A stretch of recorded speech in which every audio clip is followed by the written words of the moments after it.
पाकिस्तान जिससे डरता था वही बात हो गई है। पाकिस्तान की सेना और तालिबान के बीच युद्ध शुरू हो गया है। दोनों देशों की सीमा पर तोपखाने खुल गए हैं, गोला बारूद फायर हो रहा है। कल तक पाकिस्तान स्ट्राइक करने के दावे कर रहा था और अब तालिबान ने उसका बदला ले लिया है। पाकिस्तान की फौज तालिबान के लड़ाकों से पिट रही है। पाक अफगान बॉर्डर पर लड़ाई में किसे ज्यादा नुकसान हो रहा है, इस पर पाकिस्तानी पीएम शहबाज शरीफ का कबूलनामा सुनिए। पाकिस्तान के वजीर आजम अपने सैनिकों के ताबूत गिन रहे हैं और दूसरी तरफ सीमा पार खड़ा तालिबान अंजाम भुगतने का मैसेज दे रहा है। अफगान तालिबान और पाकिस्तान के दरमियान चल रही झड़पें अब खतरनाक मोड़ तक पहुंच चुकी हैं। इस वक्त पाकिस्तान की आर्मी और अफगान तालिबान आमने सामने हैं। मंगल के रोज पाकिस्तान ने अफगानिस्तान पर एयर स्ट्राइक की थी, जिसके बाद अफगान तालिबान ने अपना वादा निभाते हुए पाकिस्तान की आर्मी को टारगेट करना शुरू कर दिया है। पाकिस्तान की आर्मी के साथ खूनी खेल खेलना शुरू कर दिया है। अफगानिस्तान ने अफगान तालिबान ने पाकिस्तान की आर्मी को टारगेट करना शुरू कर दिया है। आ जाके पॉवर्टी और अपनी ये चीज़ें ख़त्म करने के लिए अब उनको वॉर्स के लिए पैसों की ज़रूरत है, वो कहीं ना कहीं से तो उनको मिलना ही है। किनको? दहशतगर्दों को। अच्छा, तो वो उनको वो प्रोवाइड कर रहे हैं और वो चीज़ें उनको मिल रही हैं और वो अपने एजेंडे में कामयाब हो रहे हैं। कौन प्रोवाइड कर रहा है दहशतगर्दों को? इंडिया में इंडिया भी इन्वॉल्व है जी इसमें, क्योंकि बगैर सपोर्ट के कोई लड़ ही नहीं सकता। अच्छा, मतलब ये जो मॉडर्न वार है, अगर असला नहीं मिलेगा, सारा कुछ पैसे नहीं मिलेंगे तो वो कैसे लड़ेंगे? तो इन्हें फोर्सेस जो है ना हमारी मुखालिफ, वो स्ट्रेंथन कर रही हैं। दोस्तों, तालिबान ने तो अपना बदला लेना शुरू कर दिया है। तालिबान को आपको मैं बता दूं, छोड़ेगा तो है नहीं पाकिस्तान को।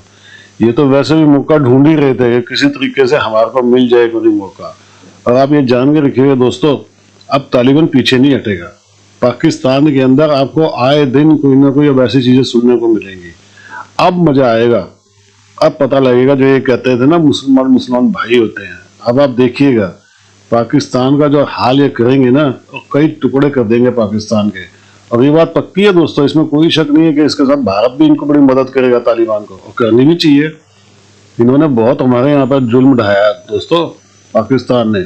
अब पाकिस्तान की बारी आ गई है। वो कहते हैं ना, करम इनके पास लौट आए हैं। अब इनके दिन बुरे शुरू हो चुके हैं। अब ये देख लीजिएगा दोस्तों, आने वाले दिनों के अंदर पाकिस्तान के कितने टुकड़े होने वाले हैं और बहुत जल्दी आपको ये न्यूज़ मिलनी शुरू हो जाएगी और पीओके हमारे पास आ जाएगा।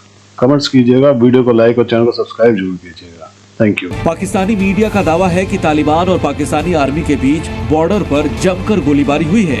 किसी भी पक्ष ने अपने लोगों के मारे जाने की खबर कबूल नहीं की है, लेकिन दोनों तरफ से तोपखाने के साथ छोटे हथियारों का इस्तेमाल हो रहा है। अफगानिस्तान के लोग सोशल मीडिया पर पाकिस्तान को 1971 की हार याद दिला रहे हैं। पाकिस्तान की 53 साल पुरानी हार का आज भी मजाक बनाया जाता है। पाकिस्तान जानता है कि वो कभी भी अफगानिस्तान से डायरेक्ट या इनडायरेक्ट युद्ध लड़कर जीत नहीं सकता है। अफगान तालिबान का टीटीपी को खुला सपोर्ट हासिल है और टीटीपी लगातार पाकिस्तानी सीमा में अटैक करता है। टीटीपी के लड़ाके पाकिस्तान में इस्लामिक शरिया कानून लागू करना चाहते हैं और पाक अफगान सीमा के ज्यादातर कबीले इसके पक्ष में हैं। पाक अफगान के बीच 2600 किलोमीटर लंबा बॉर्डर है, जिसे कंट्रोल करना मुश्किल है और टीटीपी के लड़ाके आसानी से सीमा के इस पार से दूसरी तरफ पहुंच जाते हैं। टीटीपी ने पाकिस्तान का विरोध करने वाले संगठनों जैसे बलोच लिबरेशन के साथ हाथ मिलाने का दावा किया है।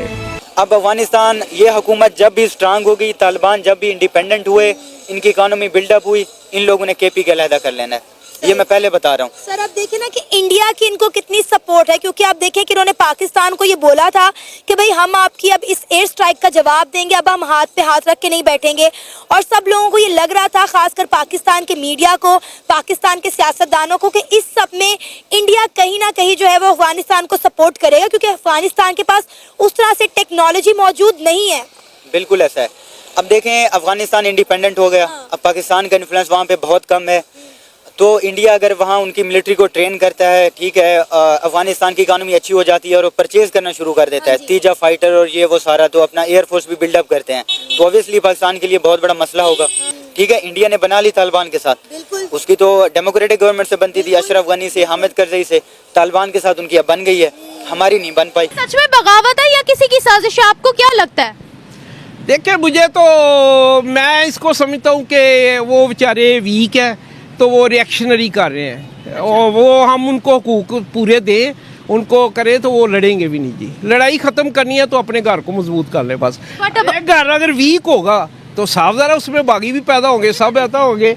हम सहाय तभी करते हैं इंटरफियर या दुश्मन ताकतें जब कोई कौम वीक होती है। अगर हम स्ट्रांग होंगे तो कोई जरूरत करेगा। ये किस हमसाये पे आप इशारा देना चाह रहे हैं? मैं कह रहा हूँ इंडिया है जैसे हमारा जो है मुखालिफ है, तो जब भी हम वीक होंगे वो आके ना कोई वो सोर्स ढूंढेगा हमें वीक करने के लिए, हमसे इंतकाम लेने के लिए। तो हम क्यों नहीं अपने आप को मजबूत कर लेते? उनको हम हकूक दें, उनसे मिल के बैठे हैं। सारी जो पोलिटिकल ये पावर गेम है इसको ख़त्म करें। जो आवाम चाहती है उसको ले आए ऊपर।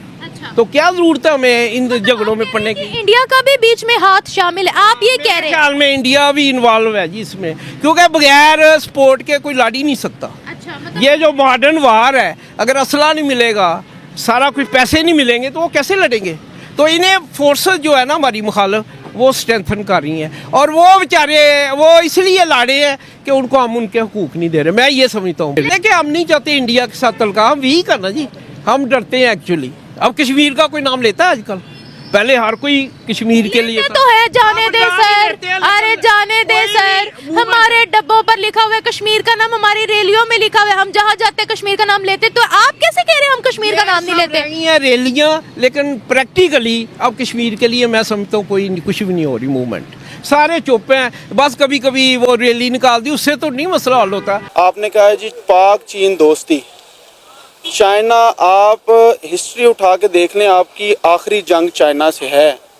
और जितना चाइना आपके लिए ख़तरनाक है ना, अमेरिका तो बड़ी दूर से आपको छितर मारता है और यहाँ तक आके ना हवा में लहरते लहरते वो आपको थोड़ा सा कम लगता है।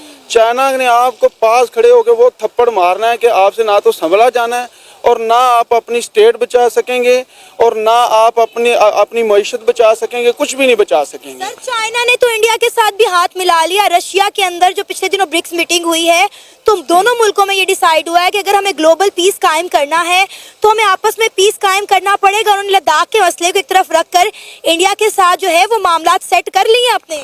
देखें, स्टेट इसी को कहते हैं। हाँ जी। आप जो बात कर रही थी ना थोड़ी देर पहले, अफगानिस्तान को हमने ये किया, वो किया, अफगानियों को निकाला। बहसीयत पाकिस्तानी स्टेट, पाकिस्तान के वजीर आज़म का दिफा करना सिर्फ पाकिस्तानियों का बनता है। तो आप सऊदी अरेबिया को देखती हैं क्यों आगे जा रहे हो?